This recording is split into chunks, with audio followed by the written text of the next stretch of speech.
بعد وقع الحدود المصرية الإسرائيلية والشهيد محمد صلاح وما حدث وما نعلمه جميعا وما يتحدث عنه العالم أجمع اليوم، رعب وخوف داخل الجنود الإسرائيليين من الخدمة على الحدود المصرية. ده حقيقة، والمجندات الإسرائيليات بيرفضوا الخدمة على الحدود الإسرائيلية، وأولياء أمورهم أو عائلاتهم أو ذويهم بيقدموا التماس أو طلب بنقل أبنائهم من على الحدود المصرية داخل الجيش الإسرائيلي. المجندات والمجندين الإسرائيليين اللي على الحدود أهاليهم بيقدموا طلبات التماس للقيادة الإسرائيلية بنقل أبنائهم من على الحدود المصرية بعد هذا الحادث.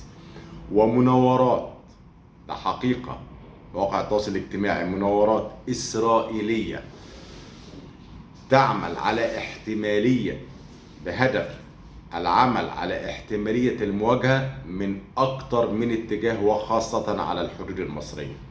طب العمل ليس بالأسلحة المتطورة ولكن بالوضع أو الأسلحة العادية، يعني اعترفوا وتأكدوا من داخلهم أن التكنولوجيا المتطورة مش هتفيدهم بحاجة وقت الحرب، لأن جندي بسيط بسلاح بسيط نفذ عملية في العمق الإسرائيلي من تلقاء نفسه.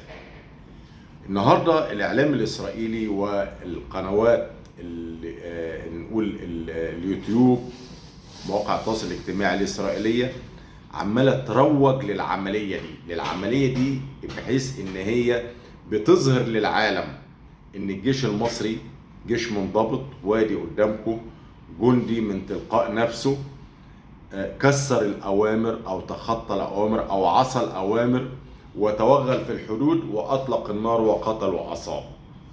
عايزين يقولوا للعالم إن الجيش المصري جيش غير منضبط، وإن الجنود المصريين لا تتبع التعليمات والأوامر. طب إيه السبب إن هم عايزين يقولوا الكلام ده؟ بيثبتوا للعالم إن الجيش المصري جيش مفيش فيه انضباط داخلي بين أفراده، لذلك ما تدوش أسلحة متطورة للجيش المصري، لأن ممكن مثلا لو طيارة متطورة أو معدة عسكرية متطورة يقل أو يستخدمها مقاتل مصري أيا كان، ممكن من تلقاء نفسه يعدي الحدود الإسرائيلية ويحدث ما حدث وتكون هناك خسائر بالآلاف، لأن جندي واحد عملية فردية غير مرتبة عمل اللي خلى الجيش الإسرائيلي عايش في رعب، وخلى العسكريين الإسرائيليين يعيدوا حساباتهم من تاني. طيب الحاجة التانية إن أمريكا ادت منحة $1,000,000,000 لتطوير القبة الحديدية الإسرائيلية اللي هي الدفاع الجوي لتطويرها عشان تتصدى لأي دفاعات جوية أو أي هجوم جوي. $1,000,000,000 للقبة الحديدية لتطويرها فقط لا غير. وبالنسبة للمناورات اللي هم قايمين بيها على الحدود حاليا مسمينها القبضة الساحقة، طول عمرهم كذابين. طيب البرلمان العربي في الجلسة الختامية جميع من هم بالبرلمان العربي قروا الفاتحة ووقفوا دقيقة حداد على روح الشهيد محمد صلاح. ده معناه ايه؟ له ألف معنى. في دول كتير جدا من الدول العربية مطبعة مع إسرائيل كانت موجودة من ضمن الدول اللي أشادت بالجيش المصري وبالوضع اللي قام به محمد صلاح. معنى ده ايه؟ إن إسرائيل يتخلل داخلها الرعب والخوف. الموضوع مش ان انا مطبع معاك ان انا حبيتك، ان انا مطبع معاك ان انا بقيت حليفك، لا، ده عمل قلق للقوات للجيش الاسرائيلي وللشعب الاسرائيلي نفسه. هي دي مصر وهو ده الجيش المصري، عملية فردية ولكن هزت الجيش الاسرائيلي والكيان الاسرائيلي وخلتهم يعيدوا حساباتهم من تاني.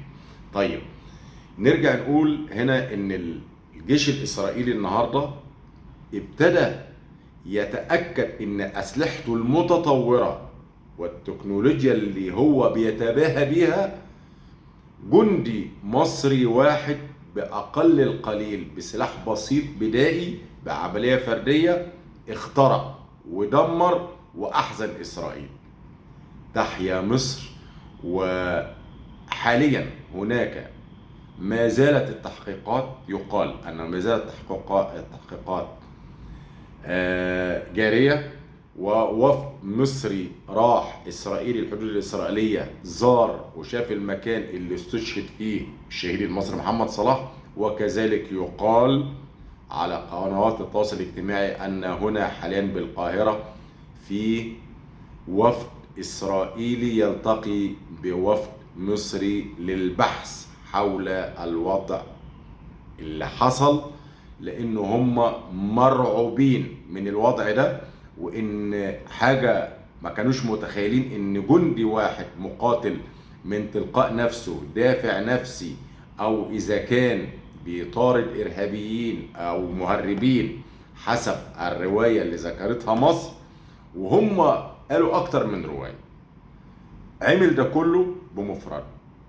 إذا النهارده بيدربوا قواتهم على هذا الوضع، وتخوف ورفض وامتناع من القوات الجيش الإسرائيلي وخاصة المجندات بالخدمة على الحدود.